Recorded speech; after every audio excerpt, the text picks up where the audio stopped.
बंगला चाचा से छीनने के बाद चिराग पासवान ने कुछ इस अंदाज में बंगले में प्रवेश किया है और उसके बाद दिल की भड़ास भी निकाल दी है। नमस्कार, दर्श न्यूज में आपका स्वागत है। मैं हूं अनुराग। बंगला चिराग पासवान को मिल गया है और चिराग पासवान ने बिल्कुल ही अलग अंदाज में बंगले में प्रवेश किया। दरअसल बंगला पर चाचा और भतीजे के बीच लंबे समय से विवाद चल रहा था। चाचा पशुपति कुमार पारस और भतीजे चिराग पासवान के बीच बंगले को लेकर विवाद था, लेकिन पिछले दिनों कोर्ट के आदेश के बाद चाचा पशुपति कुमार पारस ने बंगला खाली कर दिया और आज चिराग पासवान पहुंच गए बंगले में। जी हाँ, चिराग पासवान जब बंगले में पहुंचे तो उनका क्या अंदाज रहा, बंगले के अंदर प्रवेश करने के पहले आपको वो अंदाज सबसे पहले दिखाते हैं। उसके बाद बताएंगे कि चिराग ने क्या कहा, लेकिन सबसे पहले वो अंदाज देखिए।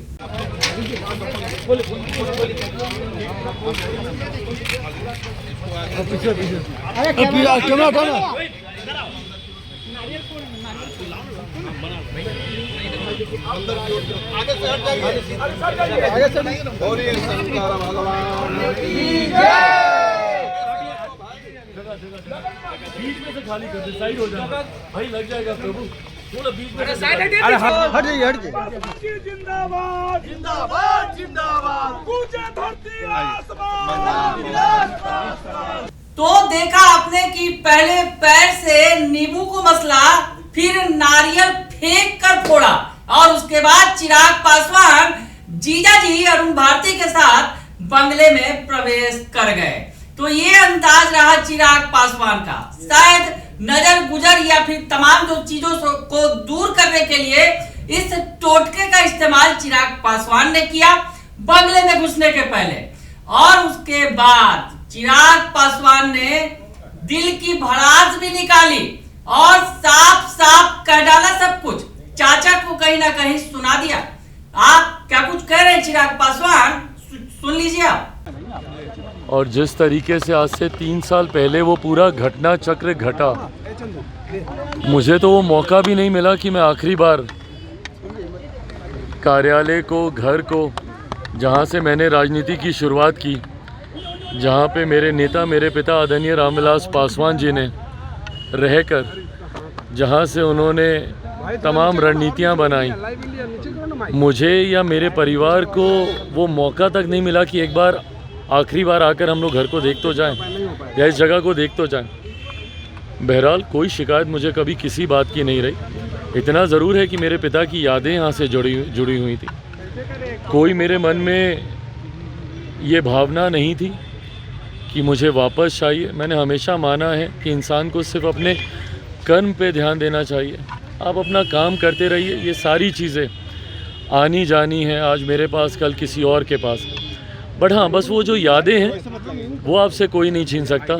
वो यादें कल भी थी, आज भी हैं, और मैं मानता हूँ कि मेरे पिता का आशीर्वाद हमेशा मेरे साथ है, जिसने मुझे हर परिस्थिति से लड़ने का, हर परिस्थितियों को पार करने का मौका दिया।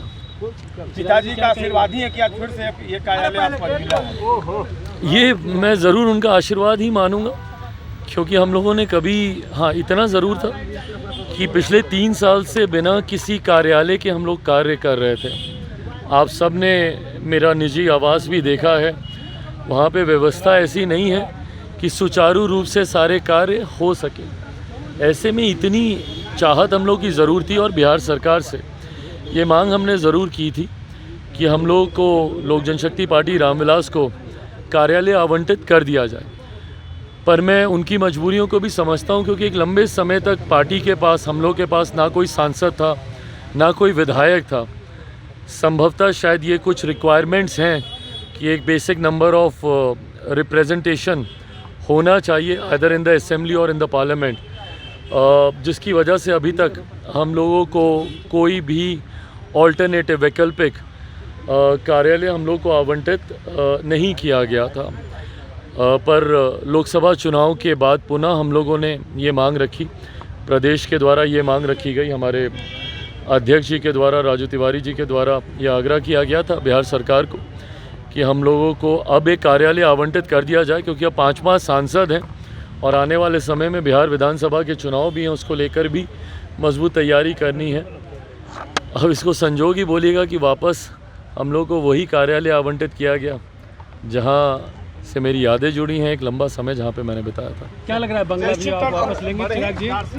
बंगला जो टूट गया था वो बंगला भी भाई, मैं किसी चीज़ को वापस लेने की मेरे अंदर कोई ना कोई ज़िद है ना कोई मनसा है। मैंने बार बार कहा है, मेरे लिए, मैं ईमानदारी से बोलता हूँ, ये कोई उपलब्धि या कोई मेडल नहीं है जिसको मैं सीने पर लगा के घूमने वाला हूँ। मुझे एक कानूनी प्रक्रिया थी, जो यहाँ पर थे, कानूनी प्रक्रिया के तहत उनको खाली करना था, किसी और को मिलना था। संजोग की बात है कि मुझे मिल गया। मैं अभी तक कृष्णापुरी के अपने घर पे कार्यालय चलाकर काम कर रहा था, अब मैं यहाँ पे कर लूँगा। यहाँ पे सुविधा थोड़ी ज़्यादा हो जाएगी। आप सब भी जब वहाँ आते थे, ना बैठने की व्यवस्था थी, ना बातचीत करने की व्यवस्था थी। यहाँ पे वो व्यवस्था, पार्टी के नेताओं से, कार्यकर्ताओं से बैठकर बातचीत करने की, वो व्यवस्था थोड़ी सुचारू रूप से हो जाएगी। काम मैं कल भी कर रहा था, काम मैं आज भी कर रहा हूँ, काम मैं कल भी करता रहूँगा। जगह ये हो कोई और हो, उससे फ़र्क नहीं पड़ता। अरे नहीं भाई, हाँ इतना ज़रूर है कि यादें तो हैं ही, इस घर से बहुत जुड़ी हुई हैं। और यादें सिर्फ मेरी, मेरे पिताजी की नहीं, पूरे उस परिवार की रही हैं। मेरे चाचा जी के साथ मेरी यादें यहाँ पर बहुत सारी रही हैं। उनके साथ भी मैंने बहुत समय, इस घर को बिना उनके मैंने कभी सोचा भी नहीं था। पर जो परिस्थितियाँ उन्हीं के द्वारा बना दी गई, अलग अलग समय में अलग अलग परिस्थितियाँ हम लोग के सामने आई हैं। मैंने कल भी उन परिस्थितियों का डट के सामना किया था, आज भी कर रहा हूँ, कल किसी नए स्वरूप में आएंगी वो भी करूँगा। चलिए अब आगे। तो सुन लिया आपने कि चिराग पासवान क्या कह रहे हैं। चिराग पासवान कह रहे हैं कि ये कोई, मैंने ये सब काम नहीं किया है, ये तो कानूनी प्रक्रिया थी और कानूनी प्रक्रिया के तहत बंगला उनसे लिया गया और इत्तेफाक है कि ये बंगला मुझे मिल गया। तो चिराग पासवान इसे महज इत्तेफाक बता रहे हैं। हालांकि सियासत है, पर्दे के पीछे का खेल क्या कुछ हुआ होगा, क्योंकि चिराग पासवान फिलहाल मजबूत स्थिति में है और चाचा की स्थिति फिलहाल ठीक नहीं है। सियासी लिहाज से हम कह रहे हैं, एक वक्त था कि जब चिराग के पास सांसद लेकर चाचा चले गए थे, लेकिन आज चिराग के पास 5 सांसद भी हैं और केंद्र में मंत्री भी है चिराग पासवान। कभी इसके विपरीत स्थिति थी चाचा के साथ। तो खैर, चिराग पासवान अभी ताकतवर हैं और चिराग पासवान सीधे सीधे प्रधानमंत्री नरेंद्र मोदी के काफी करीबी भी हैं। तो ऐसे में चिराग पासवान को ये बंगला वापस मिल गया। चिराग पासवान के पिता रामविलास पासवान ने जब जनता दल से अलग होकर सन 2000 में नई पार्टी यानी लोक जनशक्ति पार्टी का गठन किया था, तब इसको, ये जो बंगला है, एक व्हीलर रोड जो है स्थित बंगला, उनके पार्टी को संचालन के लिए अलॉट किया गया था। और तब से ये बंगला चिराग पासवान के पिता के पास था, उनकी पार्टी लोक जनशक्ति पार्टी का था। हालांकि बाद में चाचा और भतीजे के बीच लड़ाई हुई, दरार पड़ी और चिराग और पशुपति पारस अलग अलग हो गए, 2 पार्टियां बन गई। चिराग पासवान की पार्टी एलजेपी-आर और चाचा की आरएलजेपी।